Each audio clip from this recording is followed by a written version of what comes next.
तो मूवी की स्टार्टिंग में हम एक जेसन नाम के लड़के को देखते हैं जिसे म्यूजिक का काफी शौक है और वो अपने म्यूजिक वीडियो को बनाकर सोशल मीडिया पर डालता रहता है। जेसन की फैमिली में उसके माता पिता और उसकी एक बहन जोई है।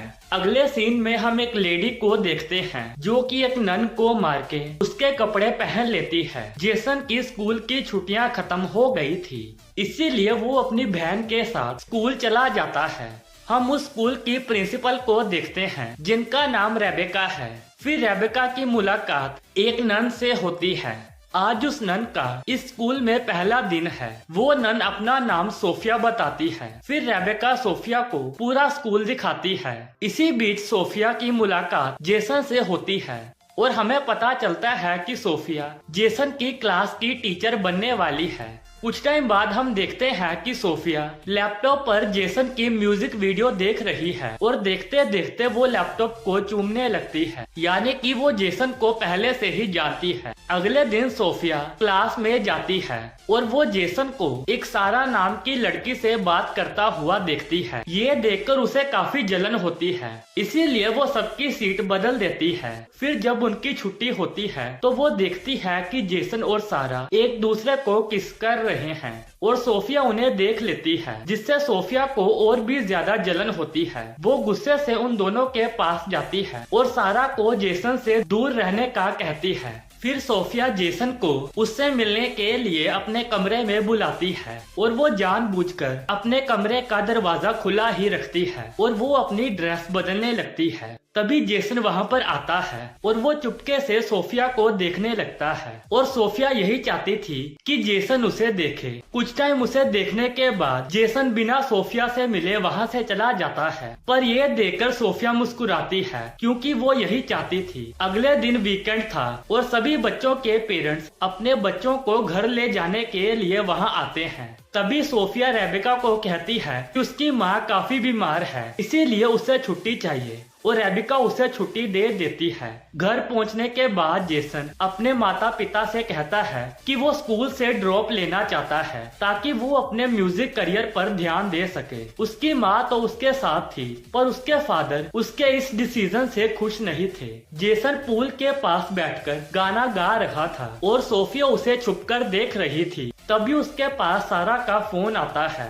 और ये देखकर सोफिया को काफी गुस्सा आता है। तभी वो एक प्लान बनाती है। वो चुपके से सारा के कमरे में जाती है और उसकी किताबों के बीच एक ड्रग्स की पुड़िया रख देती है। फिर अगले दिन सारा जब क्लास में अपनी बुक खोलती है तो वो उसी ड्रग की पुड़िया को देखती है और जब सोफिया इसे देखती है तो वो प्रिंसिपल को इसके बारे में बता देती है, जिसकी वजह से सारा को स्कूल से सस्पेंड कर दिया जाता है। फिर सभी बच्चों के रूम की तलाशी ली जाती है और जेसन के रूम से एक वाइन की बोतल मिलती है, जिसकी वजह से टीचर को उस पर काफी गुस्सा आता है और वो उसे भी सस्पेंड करने वाले थे। पर सोफिया उन्हें कहती है कि हमें जेसन को सस्पेंड नहीं करना चाहिए और उसे एक पनिशमेंट देनी चाहिए जिसमें उसको सभी टीचर्स की मदद करनी होगी और टीचर उसकी बात से राजी होते हैं। और हमें पता चलता है कि सोफिया ने ही जेसन के कमरे में उस वाइन की बोतल को रखा था। अब यहाँ हमें सोफिया के बारे में पता चलता है। सोफिया का असली नाम लोरेन है। तो एक दिन लोरेन ने जेसन की म्यूजिक वीडियो देखी थी और पहली नजर में ही लोरेन को उससे प्यार हो गया था, जिसके बाद वो जेसन के बारे में पूरी रिसर्च करती है और उसे ये भी पता चलता है कि एक सोफिया नाम की नन उस स्कूल में आने वाली है, जिसके बाद लोरेन सोफिया से मिलती है और उसे जान से मार देती है और फिर वो खुद सोफिया बनके स्कूल में जाती है। फिर वीकेंड आ जाता है। सभी बच्चे अपने घर पर चले जाते हैं, पर जेसन को पनिशमेंट मिली थी, इसीलिए वो नहीं जा पाता। वो स्कूल में ही काम कर रहा था और तभी सोफिया उसके पास आती है और उसकी मदद करने लगती है। वो अपनी शर्ट के बटन्स को खोल के उसे बहकाने की कोशिश करती है। उसी रात जब जेसन सो रहा था तो सोफिया चुपके से उसके कमरे में जाती है और तभी जेसन भी उठ जाता है। सोफिया उसे किस करने की कोशिश करती है, पर जेसन उसे रोक देता है क्योंकि वो उसकी टीचर है। पर तभी सोफिया उसे बहकाने लगती है। जेसन भी खुद को कंट्रोल नहीं कर पाता, जिसके बाद वो दोनों एक दूसरे से इंटीमेट होते हैं। अगले दिन जेसन को अपने आप पर काफी पछतावा हो रहा था, क्योंकि उसने अपनी टीचर के साथ वो सब किया था। कुछ टाइम बाद जब जेसन अपने कमरे में नहीं था तो सोफिया वहाँ पर आती है और वो जेसन के कपड़ों को सूंघने लगती है, उसे देख लेती है और वो ये पूरी बात जेसन को बता देती है, जिसे देखकर सोफिया को काफी गुस्सा आता है। अगले दिन उनके क्लास में एक टेस्ट था, पर उसमें जोई के काफी कम मार्क्स आते हैं। सोफिया उसे कहती है कि तुम चिंता मत करो, मैं तुम्हारा दोबारा से टेस्ट लूंगी। फिर कुछ टाइम बाद जोई जब दोबारा से टेस्ट देने के लिए कमरे में आती है तो वो टेबल पर आंसर शीट को देखती है और तभी सोफिया वहाँ पर आ जाती है और उसे वो आंसर शीट देखता हुआ देख लेती है। और यहाँ हमें पता चलता है कि वो आंसर शीट सोफिया ने ही वहाँ पर रखी थी। फिर सोफिया जोई को प्रिंसिपल के पास लेकर जाती है और कहती है कि जोई पेपर में चीटिंग कर रही थी, इसीलिए हमें इसे सस्पेंड कर देना चाहिए। पर रेबेका कहती है कि जोई स्कूल की सबसे इंटेलिजेंट लड़की है और इतनी छोटी मिस्टेक के लिए हमें उसे निकालना नहीं चाहिए। दूसरी साइड जेसन चर्च में जाता है अपनी गलती की माफी मांगने के लिए, पर तभी सोफिया वहाँ पर भी आ जाती है और वो फिर से जैक को सेड्यूस करने लगती है और तभी वो दोनों वहीं पर इंटीमेट हो जाते हैं। फिर अगले सीन में जेसन अपने कमरे में लेटा हुआ था, पर तभी उसे सारा का मैसेज आता है जो कि उसको एक पार्टी में बुलाती है। इसीलिए जेसन उस पार्टी में पहुंच जाता है और जब वो सारा से मिलता है तो वो उसे किस करने लगती है, पर तभी जेसन को रेबिका के ख्याल आने लगते हैं, इसीलिए वो उसे वही छोड़ के बाहर निकल जाता है। जेसन के हाथ में एक बियर की बोतल थी और जब एक पुलिस वाला उसे देखता है तो वो उसके पास आ जाता है, पर तभी सोफिया वहाँ पर आ जाती है और वो उस पुलिस वाले को समझाती है।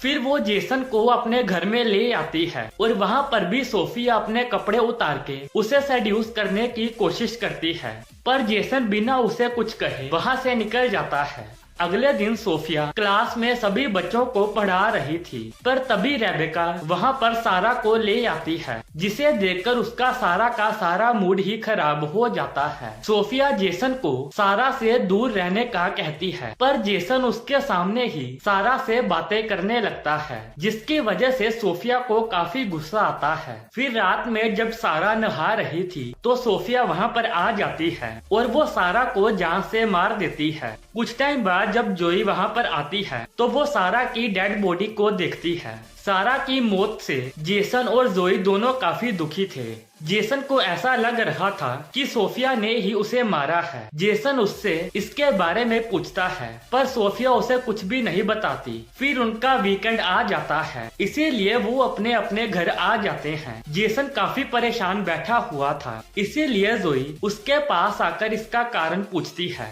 तो जेसन सोफिया के बारे में उसे सब कुछ बता देता है। जिसके बाद जोई कहती है कि हमें सोफिया के बारे में पूरी इन्फॉर्मेशन जाननी होगी। फिर अगले दिन वो दोनों सोफिया के कमरे में जाते हैं, जहाँ एक लैपटॉप पड़ा हुआ था, और जब वो उसे खोलते हैं तो वो वहाँ पर रियल सोफिया को देखते हैं और उन्हें पता चल जाता है कि वो सोफिया फेक है। वहीं पर एक और लैपटॉप पड़ा हुआ था। जब वो उसे खोलते हैं तो उसमें जेसन की काफी सारी फोटोज थी और उन्हें सोफिया के बारे में सब कुछ पता चल जाता है।